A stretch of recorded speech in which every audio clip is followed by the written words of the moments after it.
Welcome to Bazza's podcast, brought to you by Barry York from the land down under. We discuss popular culture, history and politics. Our motto is, question everything. I first met Tom Griffiths at La Trobe University in 1970, where we were both students and activists on the campus, creating great disorder under heaven for the university authorities. Tom is a really good poet. His work isn't well known and hasn't been published yet, but I wanted to do this podcast to discuss with Tom the influences on his poetry, such as Marxism, revolutionary politics, and communist poets Bertolt Brecht and Nazim Hikmet, and to have him give a few samples of his work and to talk about them. We also discuss styles of poetry, the relationship between humour and seriousness in poetry, the cancel culture, and the relevance of poetry to the prisoners with whom Tom worked over the years. Tom is a friend and comrade. He is a family therapist with over 30 years' experience, and, with Dale Hurst, was a pioneer in what is now referred to as men's behaviour change groups in the field of domestic violence. He has worked with refugees and Indigenous Australians, including in Alice Springs, and with men in prison.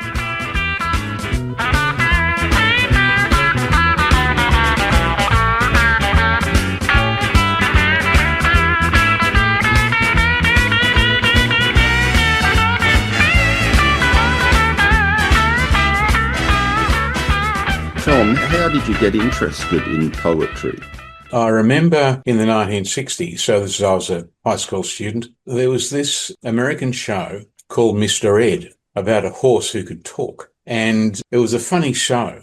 A horse is a horse, of course, and no one can talk to a horse, of course. That is, of course, unless the horse is the famous Mr. Ed. And it went on. Another thing that in hindsight was a significant influence was a Mortein ad, Louis the Fly. You know, Louis the Fly, I'm Louis the Fly, straight from rubbish tip to you, spreading disease with the greatest of ease, straight from rubbish tip to you. I'm bad and mean and muddy, unclean. You know, like the writers of Mr. Ed and the ad were clearly having fun. And I think the influence there is that you can play with words and enjoy yourself. You can play with words rhyming, much more amenable to that kind of playfulness.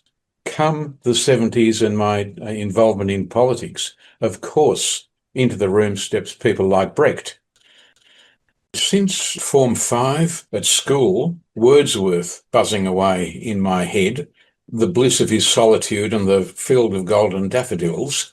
Why on earth I remembered that, I don't know. It's a beautiful poem, but one which to me symbolises his turning his back on the Industrial Revolution. I think when I seriously got interested in poetry was after I had adopted revolutionary politics, because Brecht, the German poet and playwright Bertolt Brecht, was his writings were current, and I really like his poetry. He would be my favourite poet alongside the Turkish communist poet Nazim Hikmet. And I became very interested in Hikmet's stuff, I think probably in the 80s. And, you know, following that, Barry, one little thing leads to another. All sorts of people, all sorts of poetry. And I've been using poetry, or I have used it, in the work I've been doing in Alice Springs, in the prison group. And guys who are, well, guys needed to be literate and also hungry, because Hikmet's stuff was, in my humble opinion, his best stuff was written while he was in prison, and it's therefore very pertinent. The one I think like of his the most is called It's This Way, and it ends with a stanza, it's this way, being captured is beside the point is not to surrender. And it's very sage advice. He was obviously writing about himself. When he wrote this, chances are he would have thought that he would die in prison. He didn't, but which is just as well. The idea of not surrendering has broad application. Those two guys have been, if you like, constant companions in my head. When did you get into Brecht? You said it was when you became interested in revolutionary politics. When was that? It would have been in the late 70s, I'm guessing. Brecht has lodged himself in my head at some stage. Hikmet followed in the 80s and a range of other people since. Now, you mentioned that you work at Alice Springs and how Hikmet's poetry is applicable, but can you tell us what you do at Alice Springs? What's that work? Contextually, I'd been facilitating men's family violence groups in Melbourne since the late 1980s, and a colleague was then employed in Alice Springs to set up a similar program in Alice. This was 10, 11 years ago. And she wanted me to come up and lend her a hand in the establishment of the program, which I was extremely happy to do. And over the years, the program there expanded to include a prison group. And when it comes to the issue of violence, family violence in Alice, it's almost as if going to prison is a part of growing up. It sounds absurd, and also rather tragic, but so many of the guys have been inside.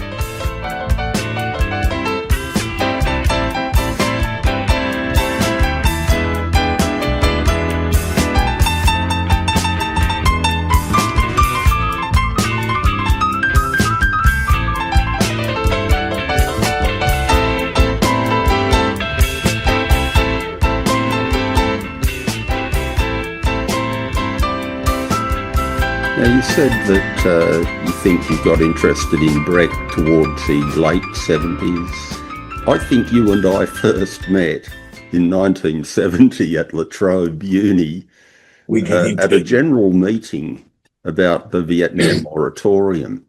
And you got up and spoke on behalf of the sports union, if I remember correctly. Yes, that's right. By the time I got to uni, it was either the Labor Club or I did Politics One. One of those had Lenin's State and Revolution promoting that, and the other, the Communist Manifesto. Now, I do remember reading the manifesto and going, this was a turning point, and saying, this is the direction I will be going. I took my time. I wanted to find out a lot more. I wanted to suss things out. And so it was probably a year and a half before I overtly, unambiguously threw my hat into the ring. So all part of the journey, Barry, all part of the journey. Well, you mentioned the Communist Manifesto. Do you think it's poetic? Oh, yes. There are sections of the manifesto which are extremely poetic. Things become obsolete before they ossify. All that is solid melts into air. All that is holy is profaned. I mean, that's stunning prose. It's beautifully written. Of course, the interesting thing about it is that Marx and Engels were praising capitalism in that sense. And once you get your head into feudalism, what feudalism was like, or medievalism, you'd say, absolutely. All that solid melts into air sounds really good to me. But again, that was just sort of part of the journey. I think it's an aspect of the manifesto and of how many, whatever, people see communism or Marxism. It's an aspect which is simply not understood. People seem more intent on just believing what they're told. Actually, there was a really interesting, an Australian guy who I hadn't heard of, but he wrote a poem about Marx. The guy was called Robert Gray, and he wrote this. Karl Marx was playing a parlour game with his daughters. Do they question what is the quality one should most abhor? He wrote, civility. This was found, a scrap of paper, amongst the family albums and letters. It is the most essential of all the complete works. And I thought, yeah, spot on, because so many movements, be they political or not, but when you think about how communism presents itself. But so many of the people are just servile. It's yes, sir, no, sir, 3 bags full, sir. Well, in that same parlour game that Marx played with his daughter, she asks him, "What's your motto?" And that's where he says, "De omnibus dubitandum," or question everything. I think questioning everything is certainly essential for the learning process and avoiding being dogmatic or quasi-religious, even though people can embrace a kind of red aesthetic, they can still be religious, really, in their approach. That parlour game reference you made, that clearly influenced Brecht, because the most favourite poem of his, and the one that natters away in my head frequently, is Questions from a Worker Who Reads. And it's a fabulous poem. Now that you mentioned that part of the parlour game, it's, yes, Brecht is saying thank you very much.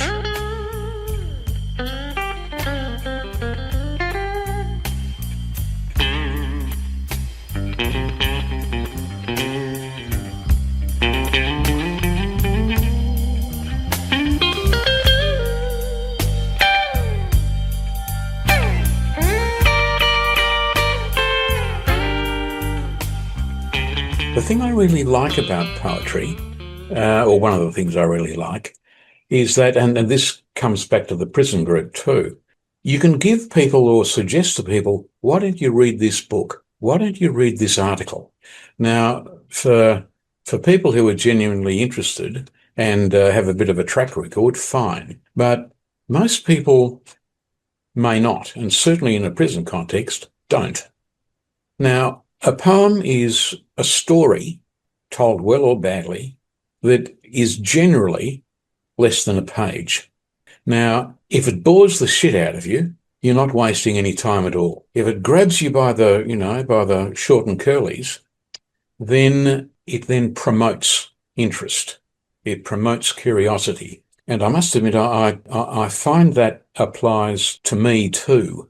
But poetry can really suck you in. It gets me thinking, but I don't have to spend all day reading through it and then reflecting on it. Mm-hmm. I can reflect on it pretty quickly. Of course, there are some poems, epics, which do take more than all day to read. I mean, Milton's Paradise Lost is an example, and that was a good read. But generally speaking, poetry can get you in pretty quickly. Mm. And when you write your poems, which I think are terrific, by the way, as you know. Flattery will get you everywhere, Barry. What sort of motivates you? Why do you write, in other words? Why do you write poetry? I can generalise. I've written a couple of poems about Hikmet and him being banned in Turkey still. So I was, in a sense, shooting from the hip.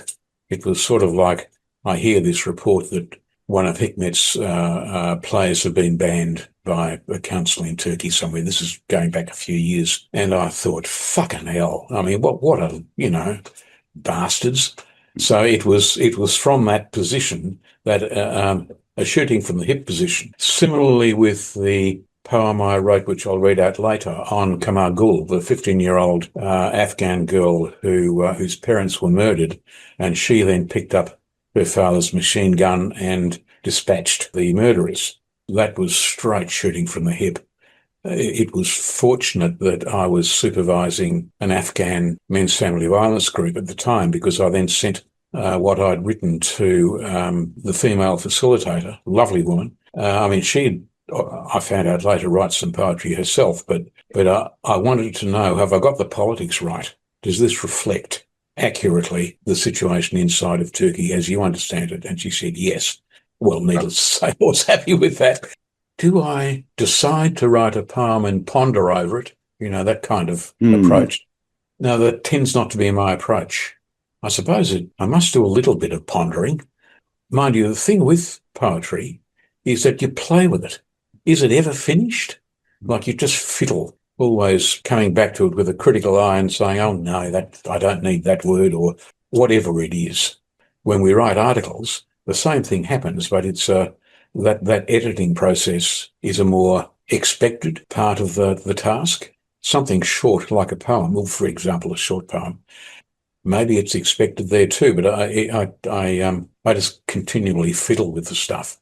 And how do you actually write it? I've got notebooks here, and when I flick through them, pick them up and say, oh, what in the hell's in here? I will often come across beginnings or midways, even endings of poetry. Some of it's the serious stuff. Some of it is doggerel, fun, the stuff that I write for fun. They both require a bit of work. Do you think of your audience? Like when you write, say, the political poetry? I think that the audience I would read to or send to will have some level of political consciousness. Some of the stuff I'd write, people who have a very different, putting this loosely and flippantly, a woke consciousness. Yeah, I think that's the audience I'd most like to address, because again, this is Brecht's influence. It's around encouraging questions. People also need to question themselves. I mean, you and I have both questioned ourselves a lot over the years, and it's been to our benefit. I'd like to ask, are there styles that you prefer, and are there some styles of poetry that you don't like at all? Yes, I've been thinking about this a little bit. If I had to nominate a style I preferred, it would be free verse, because now I don't have strong objections to rhyming verse, and indeed the doggerel I write is all in rhyming couplets.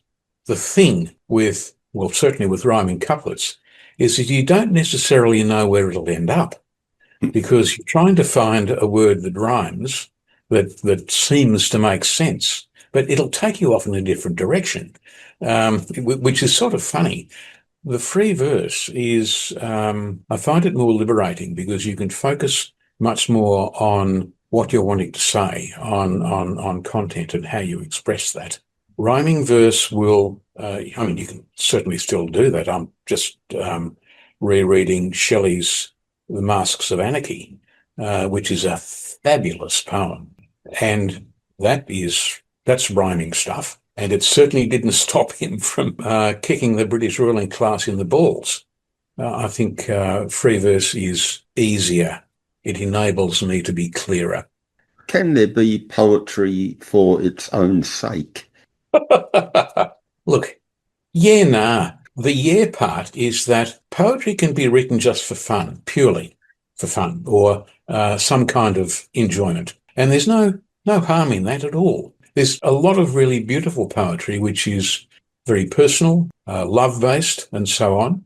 And that's fine. This is part of our individuality. But it's where poetry of that nature encourages people to turn their back on what is happening around them. That becomes a problem. That's not inherently the poetry style's problem. It's how it's used. This is Wordsworth. He turned his back. Unlike Hikmet, he surrendered. Which is a shame, because he was a very gifted poet. Had been interested in the French Revolution, and he then just turned his back. It's context, Barry.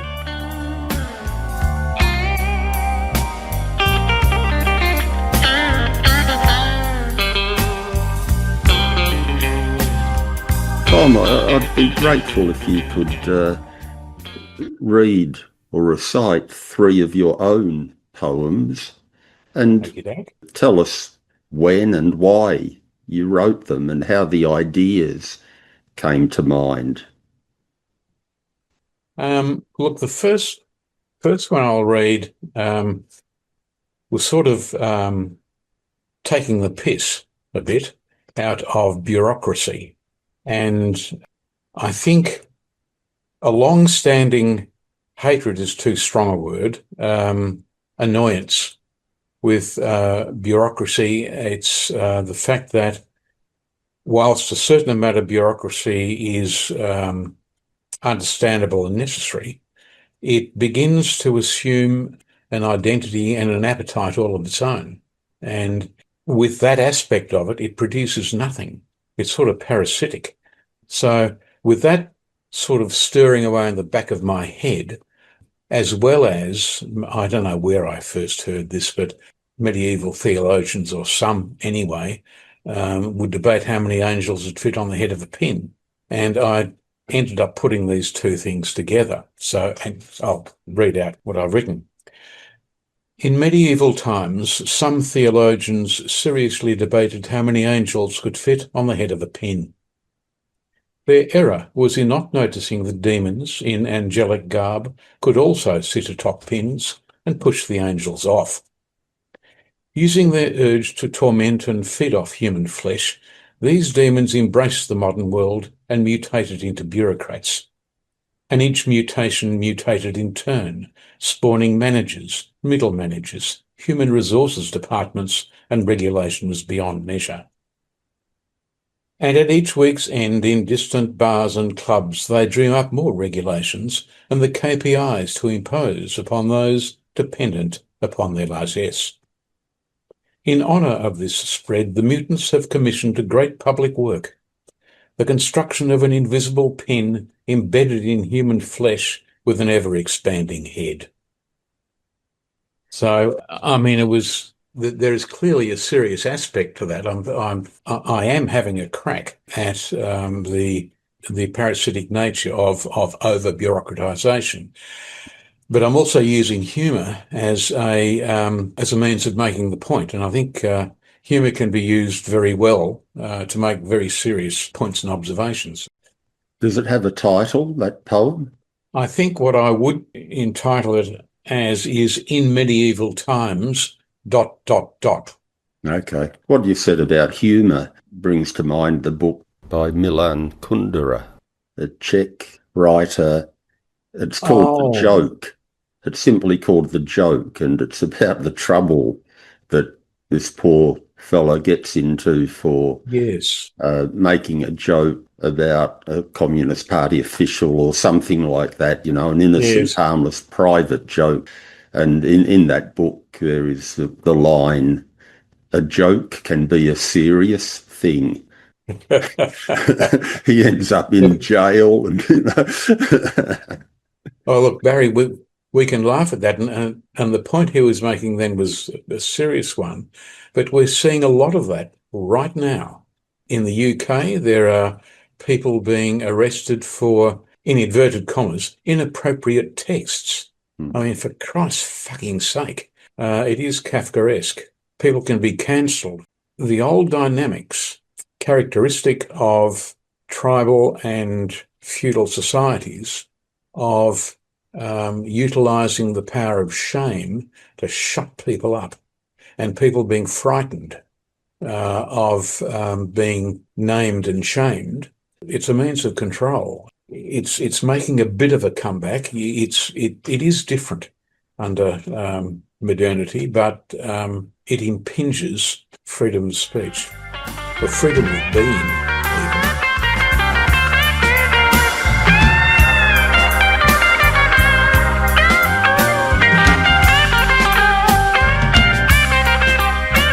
Next poem, please, Tom. This one is the Afghan one that I mentioned earlier, and it's I've entitled it Qamar Gul and a Father's Teaching.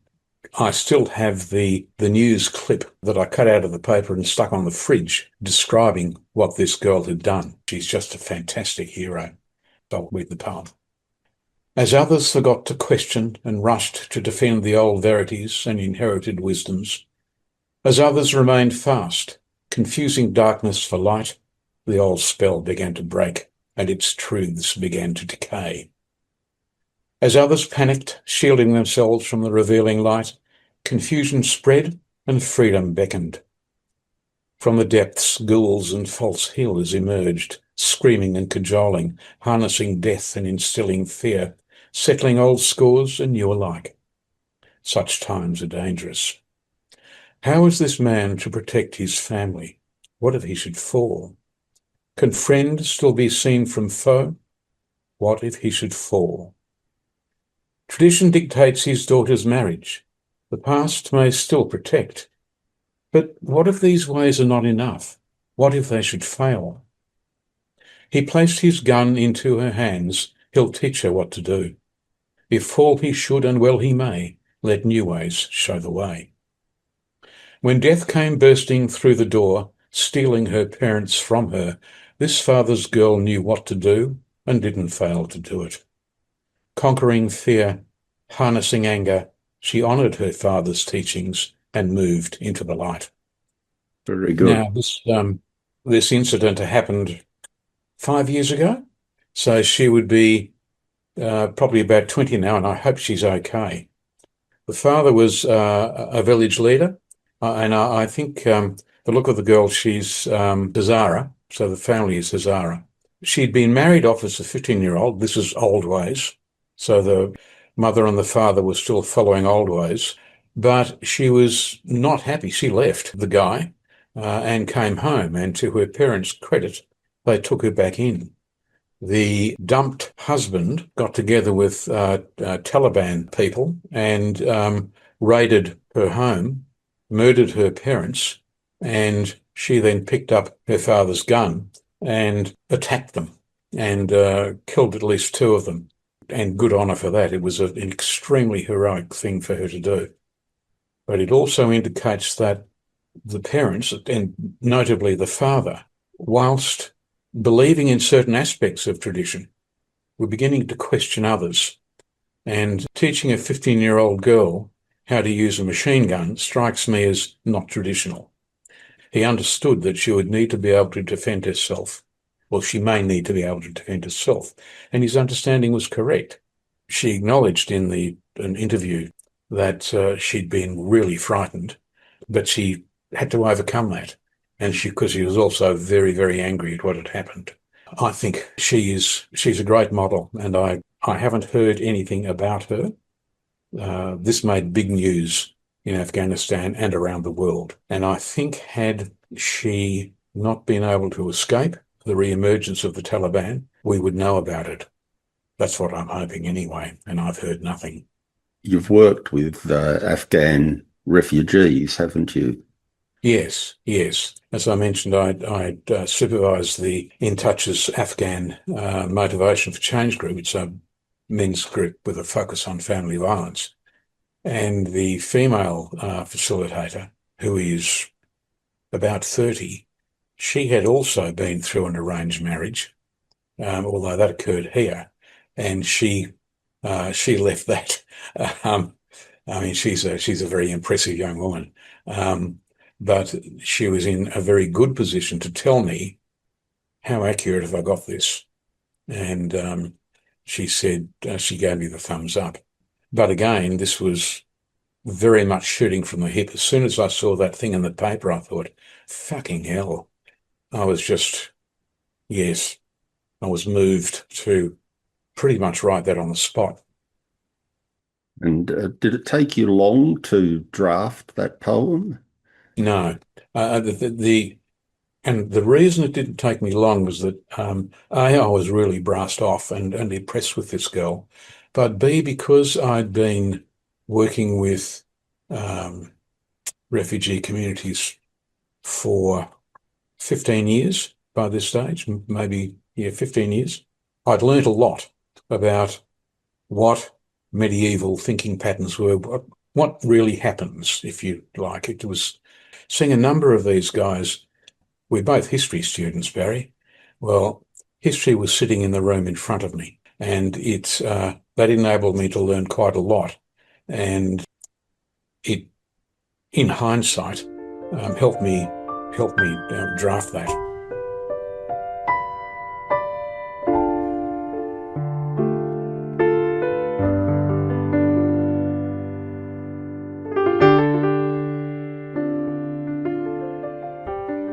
This one is called Swim Against the Tide. And of course, it's the heritage of that is from the Cultural Revolution, where swimming against the tide was promoted as a revolutionary principle.